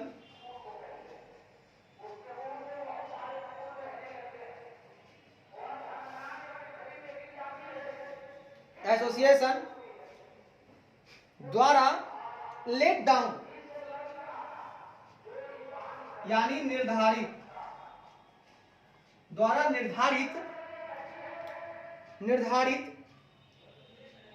power of the company, borrowing power of the company, निर्धारित company की उधार लेने की शक्तियों,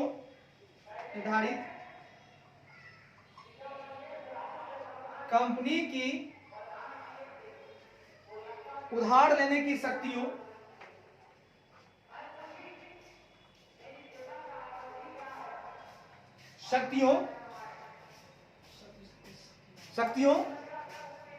इस विदिन के भीतर है, शक्तियों के भीतर है। ऑर्डर साहब, हाँ भैया, एक छोटा सा काम और कर लीजिए क्या, बोलिए ना। आप हैं लेखा परीक्षक, आप यह भी वेरीफाई करना चाहिए आपको कि जो बोरोइंग अमाउंट है, उधार ली गई जो राशि है जो कंपनी ने ली है, वो आर्टिकल ऑफ एसोसिएशन और मेमोरेंडम ऑफ एसोसिएशन द्वारा लेट डाउन, द्वारा निर्धारित कंपनी की जो बोरोइंग पावर है, जो कंपनी की उधार लेने की शक्तियां भैया, उसके भीतर होना चाहिए। आर्टिकल ऑफ एसोसिएशन ने, मेमोरेंडम ऑफ एसोसिएशन ने कंपनी को निर्धारित कर दिया है कि तेरे पास उधार लेने की इतनी ही पावर है। अगर तेरी पावर 5 लाख की है उधार लेने की, तो तू उसके भीतर 4,99,000 तक उधार ले सकता है। तो आप जरा सत्यापित कर लीजिए कि उस पावर के अंतर्गत इसने उधार लिया है या अधिक लिया है। अधिक लिया है तो फिर बहुत भारी बात हो जाएगी। उसके भीतर लेना है, ये आप वेरीफाई कीजिए ये है कि नहीं। जी ठीक है, बढ़िया है। आइए जी, आइए थोड़ा और आगे बढ़ते हैं जी, और कहानी को देखते हैं कहां तक पहुंचे। जी सर।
आइए जी आइए,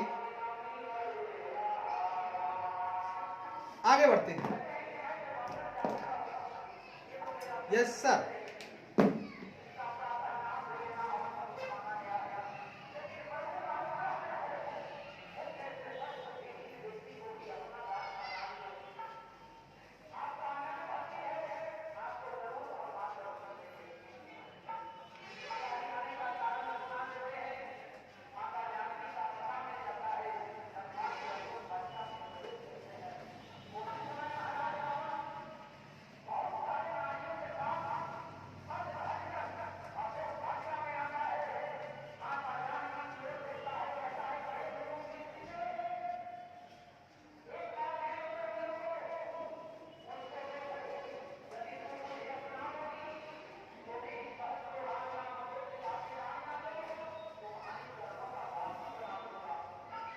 कहता है जी वेरीफाई दैट, सत्यापित करें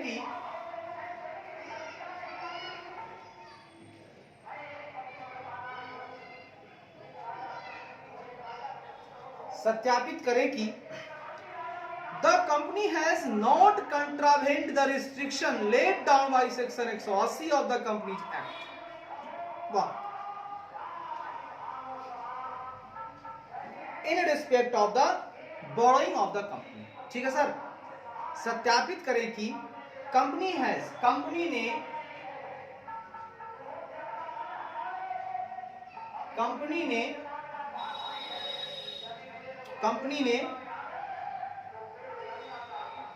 कंपनी के उधार के संबंध में, कंपनी के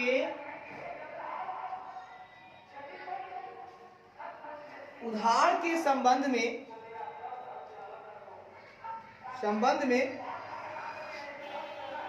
कंपनी अधिनियम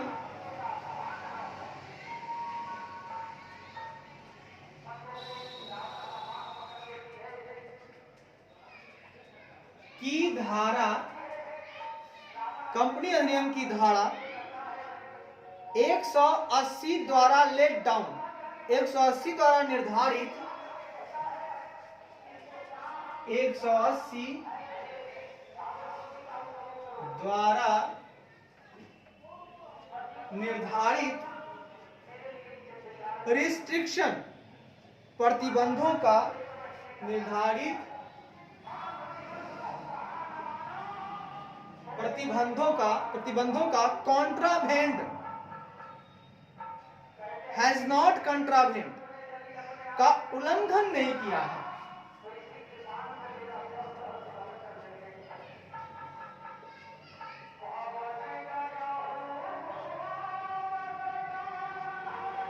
उल्लंघन नहीं किया है।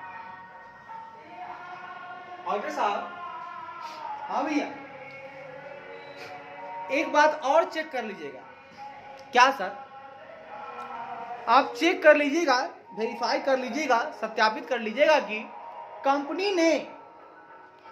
कंपनी के बोरोइंग के रिस्पेक्ट में, कंपनी के उधार के संबंध में कंपनी अधिनियम की धारा 180 द्वारा जो लेट डाउन, जो निर्धारित रिस्ट्रिक्शंस हैं, प्रतिबंध हैं, उनको कॉन्ट्रावेंट नहीं किया है, उनका उल्लंघन नहीं किया है। ध्यान रखिएगा, आप जरा सा वेरीफाई कर लीजिए कि कंपनी उल्लंघन नहीं किया है।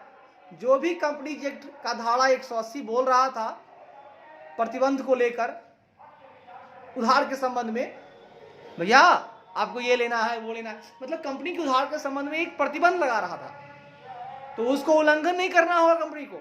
आप जरा वेरीफाई कर लीजिए उल्लंघन नहीं किया हो। ठीक है सर। उसके बाद also check compliance of section 185 and 186 of the companies act 2013। इसके अलावा कंपनी अधिनियम 2013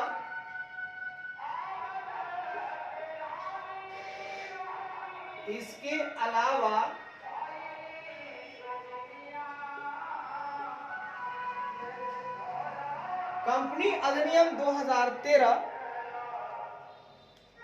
की धारा 185 और 186 की धारा 185 और 186 के कंप्लायंस की अनुपालन की भी जांच करें, की भी अनुपालन की जांच करें। और साहब हाँ भैया, वो तो कीजिए धारा 180 का उल्लंघन ना करे कंपनी बोरोइंग के संबंध में, जोड़े है ना, उसका जो रिस्ट्रिक्शन है 180 का उसको पालन करे, उसका उल्लंघन ना करे, ये तो देखना है।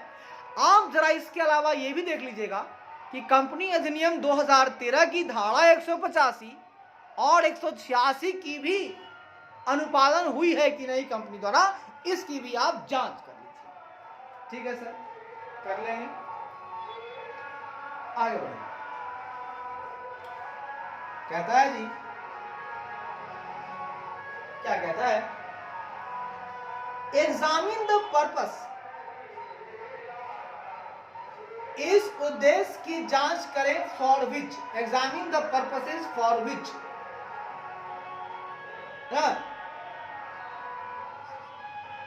उस उद्देश्य की जांच करें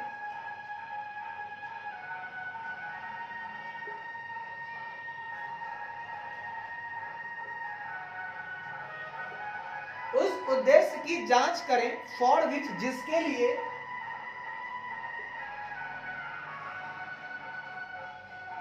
लिए अमाउंट इज बोरोड, जिसके लिए राशि उधार ली गई है, जिसके लिए राशि उधार ली गई है, जिसके लिए राशि उधार ली गई है, एंड इंश्योर दैट, और सुनिश्चित करें कि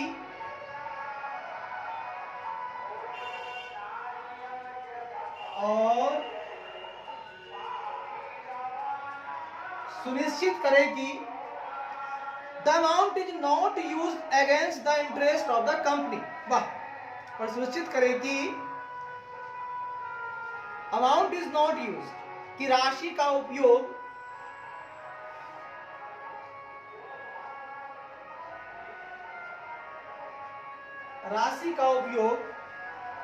कंपनी के हित के विरुद्ध,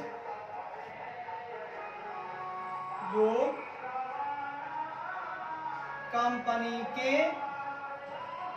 हित के विरुद्ध नहीं किया गया है।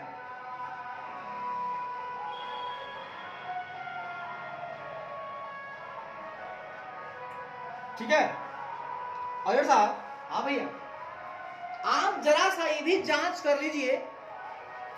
क्या जांचना भैया, उस उद्देश्य की जांच करें, उस पर्पस की जांच करें, फॉर विच, जिसके लिए अमाउंट को बोरो किया गया, बाबू साहब, राशि को उधार लिया है कंपनी ने, उस उद्देश्य की जांच करें और सुनिश्चित करें कि राशि का उपयोग, अमाउंट का जो यूज हुआ है, राशि का उपयोग वो कंपनी के इंटरेस्ट के अगेंस्ट नहीं तो हुआ है, मतलब कंपनी के हित के विरुद्ध तो नहीं किया गया है।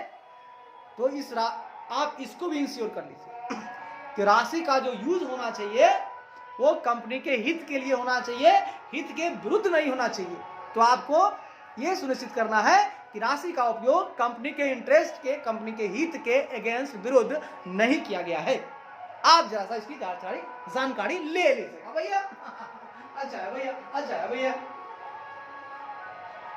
आगे बढ़िए भैया।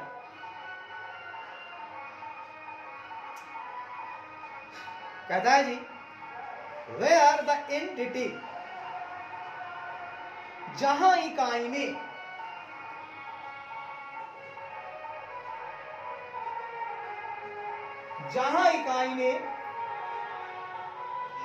एंटिटी हैज एक्सेप्टेड डिपॉजिट, जहां इकाई ने जमा स्वीकार कर लिया है, जहां इकाई ने जमा स्वीकार कर लिया है,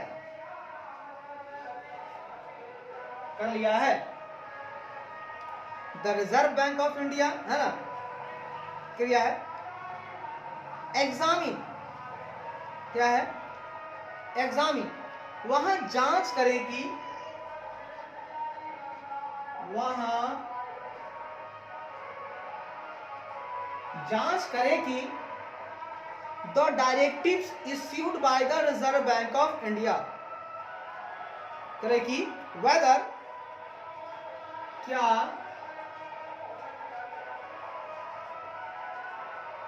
भारतीय रिजर्व बैंक या अदर एप्रोप्रिएट अथॉरिटी या अन्य उपयुक्त प्राधिकारी या अन्य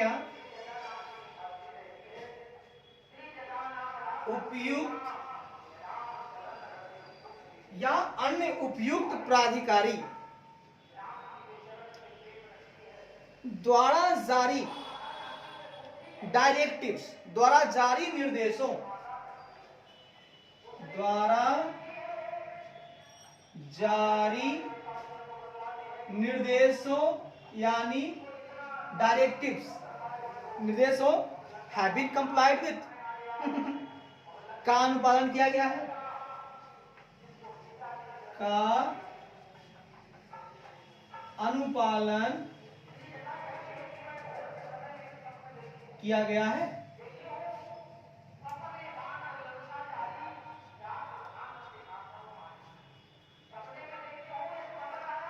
ऑडिटर साहब, हाँ भैया, जरा एक बार और चेक कर लीजिएगा क्या, कि जहां इकाई ने डिपॉजिट एक्सेप्ट किया है, जमा को स्वीकार किया है, किसी ने डिपॉजिट किया और इसने स्वीकार कर लिया, तो वहां आपको जांचना है कि क्या भारतीय रिजर्व बैंक या अन्य एप्रोप्रिएट अथॉरिटी, उपयुक्त प्राधिकारी द्वारा कोई इश्यू डायरेक्टिव्स, द्वारा जो जारी निर्देश है उनका अनुपालन किया है आपका कंपनी ने। एक कंपनी, आप हैं ऑडिटर, जाके देखिए कि आपकी कंपनी ने तो जमा स्वीकार किया, तो जो भी निर्देश दिया गया था भारतीय रिजर्व बैंक द्वारा या अन्य उपयुक्त प्राधिकारी, अदर एप्रोप्रिएट अथॉरिटी द्वारा जो भी इश्यू किया गया था निर्देश जारी, उनको उसने कंप्लाई किया है कि नहीं। ऐसे ही जमा नहीं रखना, जमा स्वीकार करते हो तो आप डायरेक्टिव्स यानी निर्देश का अनुपालन करो, जो देता कौन है, भारतीय रिजर्व बैंक या कोई भी अन्य एप्रोप्रिएट अथॉरिटी, उपयुक्त प्राधिकारी। ठीक है सर, देख लेंगे। ठीक है सर, अब सर हम कुछ नई बातें आपको बताएंगे। यहां तक आप समझ में आ गया जी? ठीक है, ये हमने वैल्यूएशन की बातें करी हैं आपसे, वो वैल्यूएशन को आपने समझ लिया। आप थोड़ा और आगे बढ़ेंगे, ठीक है जी, थोड़ा और आगे बढ़ेंगे और देखेंगे।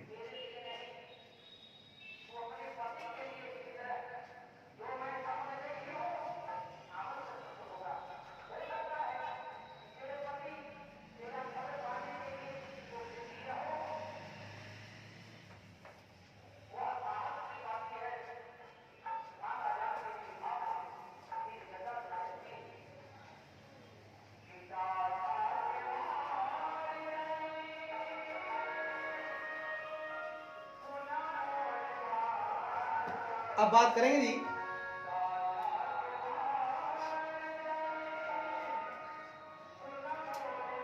कहता है जी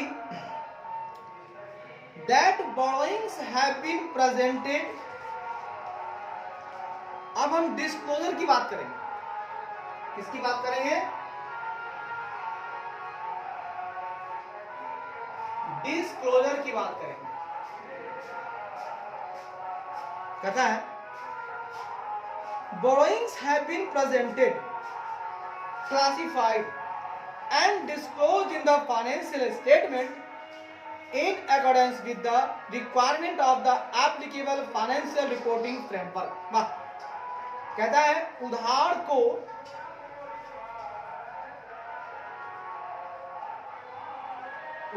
को लागू वित्तीय रिपोर्टिंग, लागू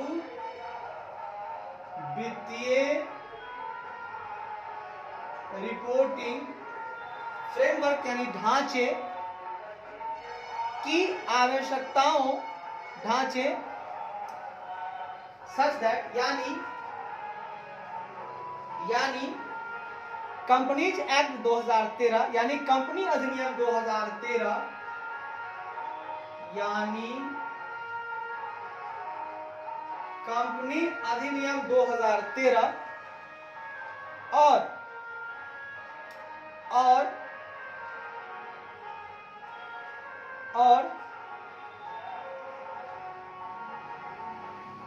लागू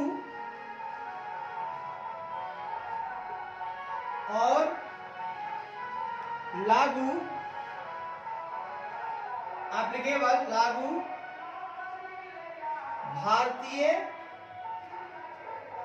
भारतीय आमतौर पर स्वीकृत लेखांकन, भारतीय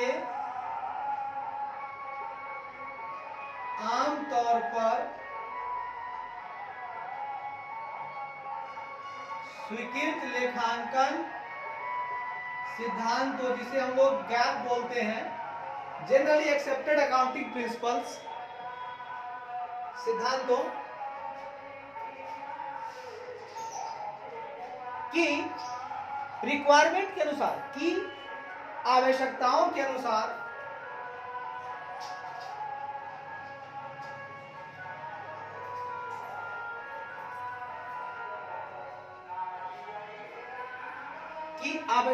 के अनुसार इन फाइनेंशियल स्टेटमेंट, वित्तीय विवरणों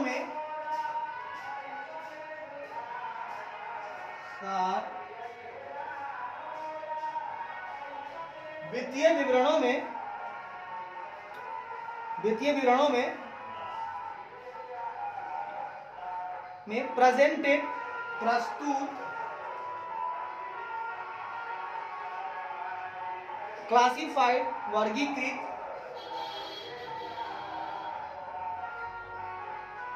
और डिस्क्लोज और खुलासा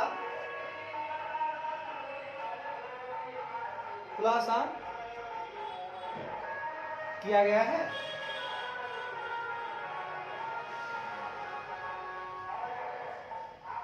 और साहब, हाँ भैया, अब आपको डिस्क्लोजर की कुछ बातें जानकारी के रूप में लेनी है कंपनी की, कि साहब उधार जो ले रहा है वो उधार को, दैट बोरोइंग्स, उस उधार को या उस उधार के लिए एप्लीकेबल फाइनेंशियल रिपोर्टिंग मतलब लागू वित्तीय रिपोर्टिंग ढांचा, यानी कि ढांचे में क्या आता है, कंपनी अधिनियम 2013 और Indian gap, applicable Indian gap और लागू भारतीय आमतौर पर एक्ट पर स्वीकृत लेखांकन सिद्धांतों, जनरली एक्सेप्टेड अकाउंटिंग प्रिंसिपल्स है ना।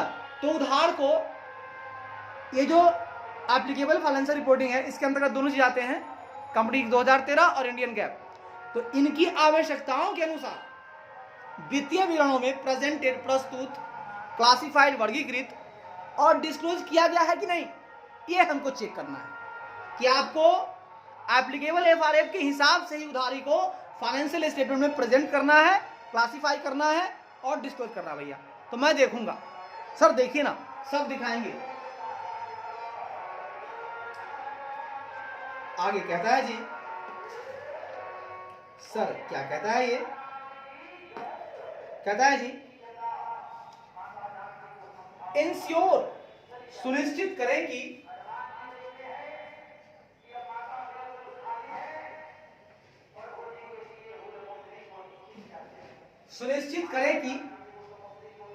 whether the following disclosure as required under Schedule 3 Part 1 to Companies Act 2013, सुनिश्चित करें कि कंपनी अधिनियम 2013 की, सुनिश्चित करें कि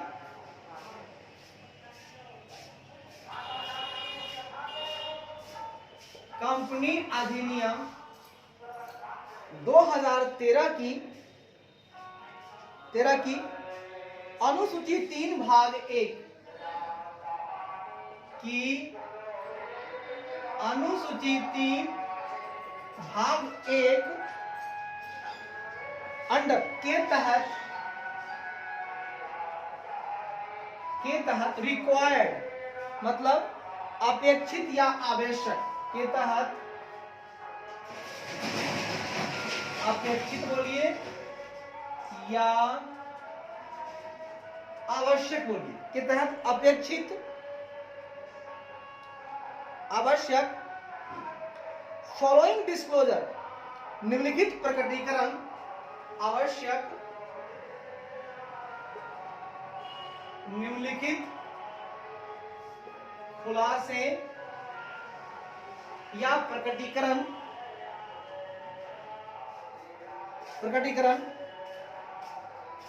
are made for each amount disclosed under each of the following head. प्रकटीकरण निम्नलिखित प्रत्येक शीर्षकों के तहत निम्नलिखित प्रत्येक शीर्षकों के तहत डिस्क्लोज प्रकट की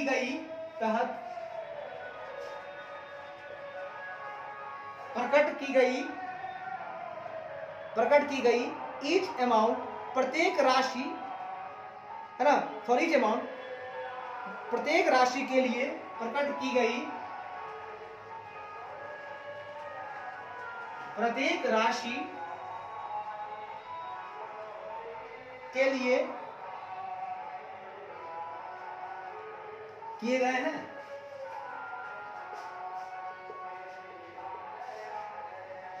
अगर साहब हाँ भैया, अब आपको डिस्क्लोजर में थोड़ा सा बात को समझिएगा। हाँ ठीक है, आप इंश्योर कीजिए, सुनिश्चित कीजिए कि कंपनी अधिनियम 2013 की एक शेड्यूल 3 है, पार्ट 1 है, उसके तहत जो रिक्वायर्ड अपेक्षित जो निम्नलिखित खुलासे हैं, डिस्क्लोजर हैं, और वो भी किसके लिए हैं?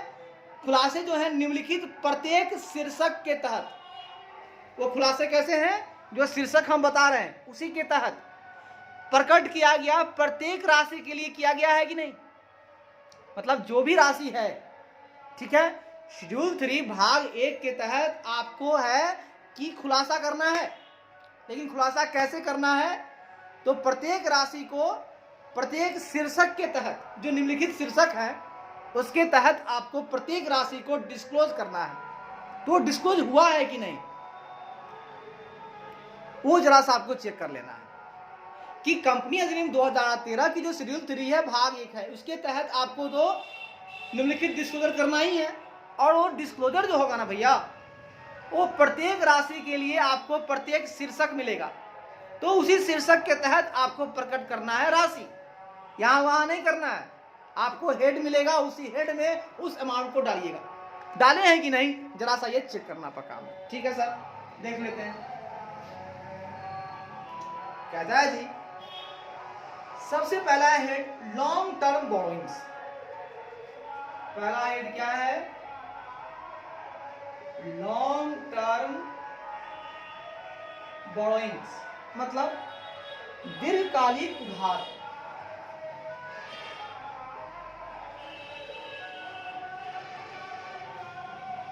दीर्घकालिक उधार ये कहता है जी, पहला long term borrowing shall be classified as, दीर्घकालिक उधारों को इस प्रकार वर्गीकृत किया जाएगा।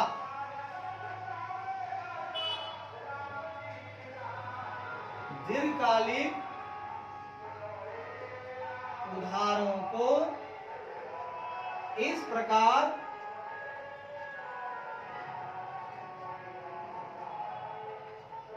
वर्गीकृत किया जाएगा।